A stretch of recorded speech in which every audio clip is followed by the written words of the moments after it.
Welcome to Adventures in Costuming and Cosplay. I'm your host, Nola, and this is, on this end, we have Brian, and we're going to introduce you to Sarah, who you've seen in the pictures at the top of this page, but you haven't ever seen in person before. And then over here we have Chris. And we're going to, this time, talk about our adventure in making the best Thor cosplay of all time. Because I think, arguably, it is the best one. Oh, I don't think there's any argument about it. It is the best Thor cosplay out there. Yeah. If you think different, fight me. Yeah. If you think different, write it down in the comments below and take us on. And prove it. The concept of, well, let me back up a minute. So what happened is I have a friend whose given actual name is Thor. And Thor is beautiful. And he is also incredibly talented and super nice and kind of a nerd. And I had been talking on Facebook about, we needed a new big project to do. And he messaged me, hey, I'd love a Thor costume. So we decided to do this project. I decided, and then I drug my friends along with me. Because that's what I do. Yeah. And we ultimately decided to do the second movie, which is Thor... Anybody remember? No. Into Darkness. Dark World. Into Darkness is Star Trek. Oh, sorry. Loser. Dark World. Thor to the Dark World. Because it was the best cosplay, or it was the best Thor costume to that date. At that point. It was. Because the first one is garbage. Yeah, the first one is the worst. Because it totally looks plastic. It is plastic and looks plastic. So I wanted to do it in actual leather. Because that is what the Thor costume was supposed to have been, was actually in leather. It's going to be, I think, the best Thor cosplay out there. It just is. That's the hope. So That's the go plan. ahead and take that market. Yeah. So the first thing that we needed to do was we needed to get a body cast of Thor. In the movie world, I guess that's not the real world. In the movie world, they put somebody in a full body scanner. They scan them, and then out pops this perfect 3D replica of your actor. Well, clearly we did not have that kind of technology. So we drove out to Los Angeles, because of course that's where Thor lives, because he's a model actor, and we did a plaster cast of him. Drove back to Phoenix. This was the first of many trips to Los Angeles. And then we had to make the pattern. If you look at the details of that ridiculous outfit, it is all these layers. It's almost like a Celtic knotwork design on your body. It's craziness. So I put Cole on the task because I'm evil. And it took probably a week. Yeah, I don't even remember. Yeah, it took about a week. That sounds right. Of trial and error and moving things up and down and a lot of papers, and he used an entire roll of construction paper. And then after we got the paper pattern pretty much the way we thought we wanted it, we did it in this vinyl. Oh, yeah. Yeah. Because that was the closest thing that we could get to leather. And when you do a mock-up, ideally you want it to be similar to the material you will ultimately be doing in. So we did that, and then we drove back to Los Angeles to try it on Thor. And while we were out there, we also bought leather, and it was a lot of leather, because we had to do the pants, we had to do the body, which was a whole bunch of pieces. The front and back. Front and back, because even though there's a cape, he might not wear the cape all the time. And he didn't. And then to cover the boots. So we bought like 4 or 5 full hides. Like it was a lot of leather. I think we started on the pants. Yeah, I think we did. Yeah, and the hardest part was figuring out how we wanted to do scale mail. Scale mail, the webbing. Oh, Yeah, the fake scale mail that is not real scale mail. Nope. And the best part is when it's actually CGI, so Yeah. it's not real It's anyway. not real to begin with, yeah. Yeah, there's a lot of challenge with transferring something, especially like comic books or whatever. And then when you do the actual movie stuff, they have access to tools and materials that most humans simply cannot get. And we tried a number of things, and we finally settled on fabric-backed craft foam. I was just thinking about it randomly, and I was thinking what you're gonna have to do probably be get some material and then cut the things in. And Yes. That's exactly what you've done. That so is exactly yeah, what we're doing. So that got glued on and then rub and buffed. Well, painted, then rub and buffed, then detailed, then distressed. That sounds right. Yeah. Just for one little tiny part on the pants. We had to like figure out where it was, and then cut a hole in the leather for it too, Right. which was scary. Very scary So cutting scary. holes in leather. We were trying to convince Thor, our friend Thor, to instead of try to be realistic to the movie with the fake scale mail stuff, to actually do real scale mail, because you can go online and you can get, you can buy scale mail now online. You can get the rings and you can get the pre-cut little aluminum pieces. And they're beautiful. Oh yeah. And we were trying to convince him to do that, and Thor was like, no, I want to keep it.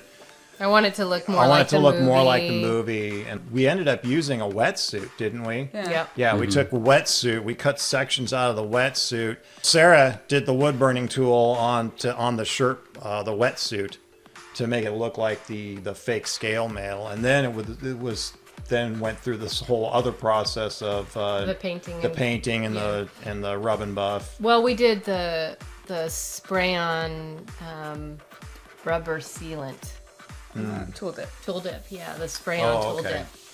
And we did like 4 or 5 coats of that. Yeah. And then we did the rub. Well, then we did like just a regular metallic spray paint. Then we did the rub and buff in multiple colors. And then we went back over all of the lines that were with the wood burning with tool the wood again. burning tool again to get the definition. Yeah.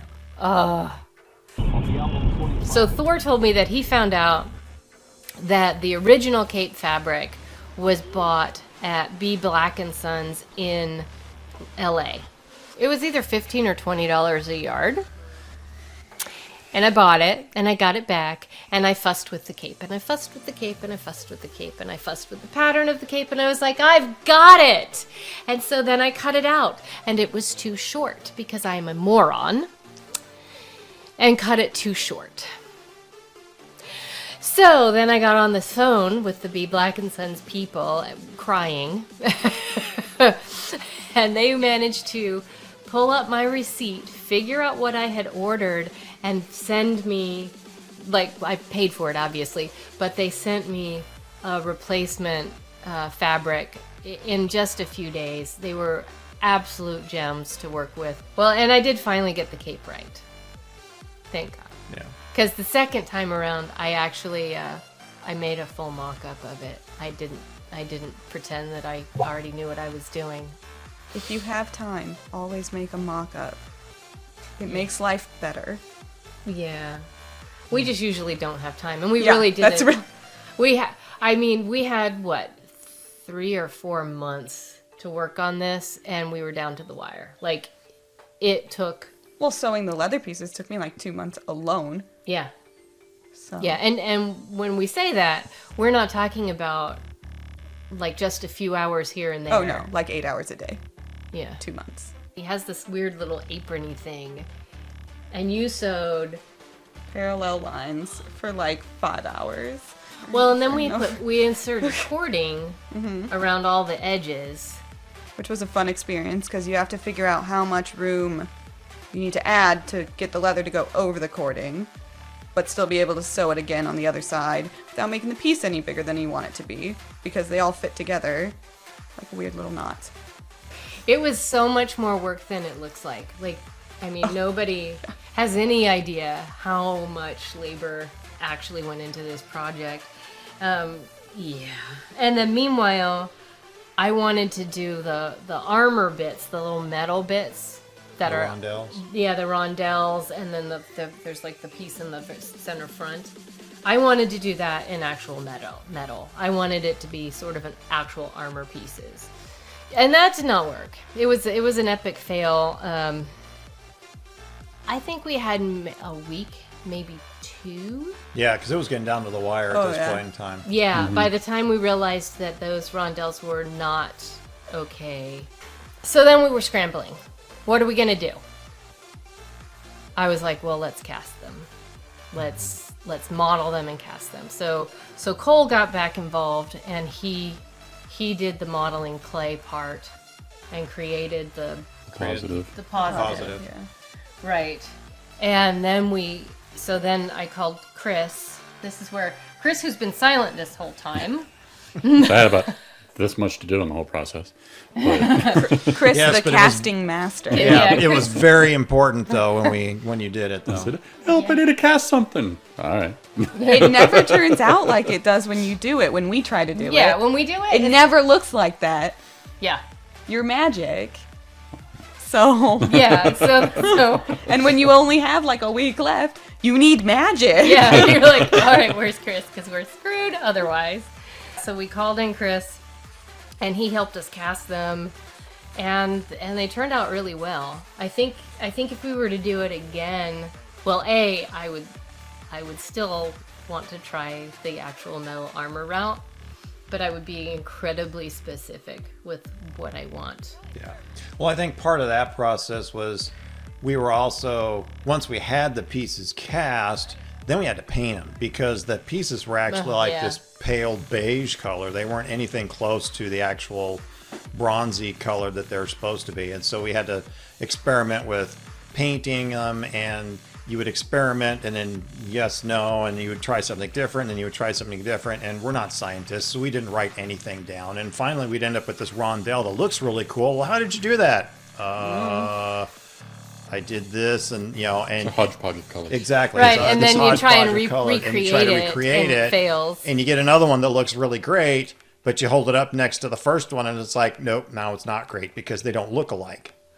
I think now, kind of knowing the process that we did, now if we were to do it, we would just set all 6 of Yeah. them out there and just Paint paint them them all all at at the same once. But at the time we were trying to get a specific look, and we were casting them, one at a time.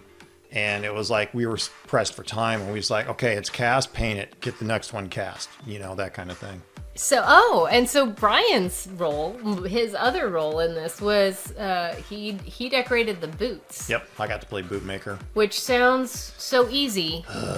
Yeah, it was pretty weird because, it's like first off, finding pictures of Thor's boots is hard, just because You never see people's feet. You never see people's feet Or in the their movies. backs.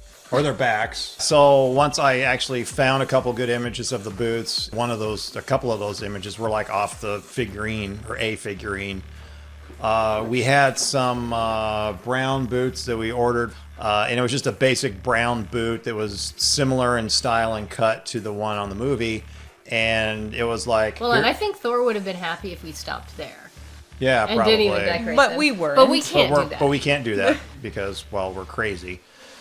So I basically just looked at what was on there, and I've done some, leather working and some leather armor making in the past, so I kind of knew how I needed to shape the leather and things like that to get it, because it actually kind of cups up around the knee a little bit, and was able to do it. We started off with paper templates, was the thing. Threw away a lot of paper templates, and then finally ended up with shapes that we wanted, and then I cut the shapes out. And then a lot of it I handed back to Sarah, because she did a lot of the actual sewing, because some of it was like layers and stuff. And then there was like because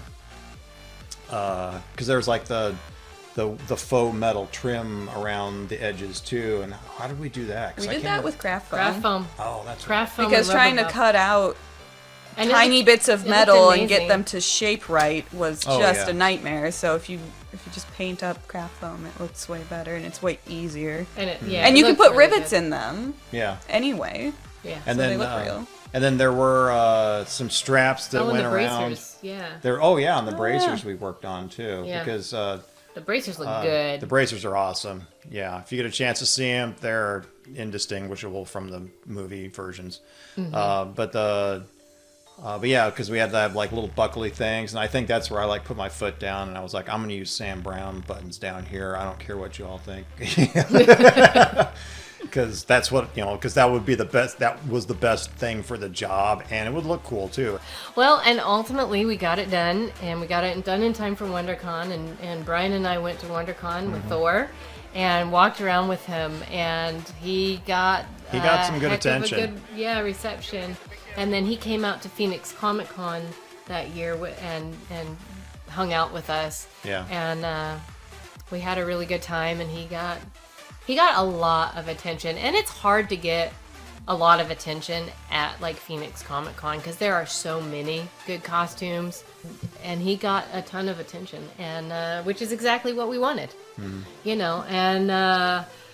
And I did have inquiries about the Thor costume from some of the other. There are like 2 other major Thor cosplayers in the world. One is from Australia and one is somewhere else. And I think it was the Australia one that contacted me, asking me, about the costume. And well, I gave him the real price. Yeah. And never heard from him. I never heard from him again.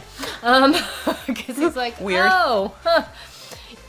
So, kind of as a really cool epilogue to all this, a few weeks ago, we actually got to go to the Marvel's Avengers Station in Las Vegas, Nevada, at the Treasure Island Hotel and Casino. And they have one of the Thor costumes there in a case. They have them behind these really weird glass LED see-through panels. And so it's hard to see what's going on. And so some of the pictures that we're going to be showing during this are going to look like crap.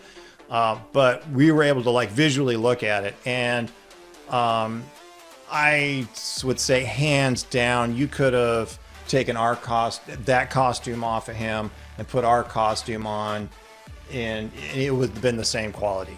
And now it's, like I said, we're talking about 2... It was different It materials. was a different costume, but...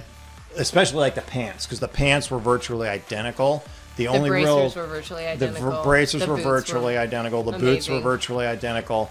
One thing I was actually that I think verified that we did almost identically what they did was with the fake scale mail stuff. If you really got in there close and looked, you could actually see where their fake scale mail was actually getting some damage very similar to ours, because our friend Thor, he's been wearing this costume all the frickin' time. Our sleeves and the sleeves that were in the Marvel Avengers Station were like wearing out almost in exactly the same way, almost even in exactly the same places. Right, well, and it also looked very similar to what we did. It not only really resembled, from this far away, really resembled what we did. It looked like it wore the same way and everything. I think he wears this costume like on a weekly basis. He goes down to... He got to go to Stan Lee's birthday party. Wow. What? Oh, I didn't know that. Yeah, he got to go to Stan Lee's 91st birthday party this Wow. past year. And he wore the Thor costume. And I know Better have worn and the he- Thor costume. Are you kidding? well, and he got interviewed in something because Wow. he posted it. I actually like ours better because I prefer the leather. Oh, to I do the- too. I mean, what they have to do in the movie, because they have to make 20 versions of the same costume, is the mass production type of a deal. But having said that, I think ultimately I prefer the leather better. Plus the leather on him, it's going to wear better longer. Oh, yeah.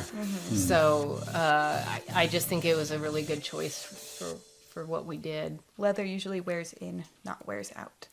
Overall, this costume was a ton of work. It took us a total of about 4 months of pretty intense working on it.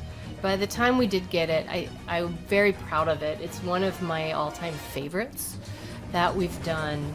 I really do too. I would like to sneak to LA and, I don't know, do something nasty and steal that costume back, because as much as because it was such an ordeal, but it came out so great Yeah. that it's like I wish we could have it around where we could look at it and show it off, but And it's pet still, it. but it's in great hands. It does get out there, it does get seen, and it does get shown off. Yeah, and Which it is got the point of making art. right. Yes. And and it got to go to It got to go to Stanley's birthday party. Hell yeah. Thanks for watching this episode of Adventures in Costuming and Cosplay. We hope that you'll tune in for more adventures to come. And if you liked this, please subscribe. Bye. Bye. Bye. Peace out, bitches. Yeah, now that it's Oh, over, yeah. now we can laugh about it. We met the deadline. Everything's fine. Yeah. No one died, Had you- mostly. Yeah. That 1 we're year gonna say downtime. on camera. Sure. Cole's not here for a reason.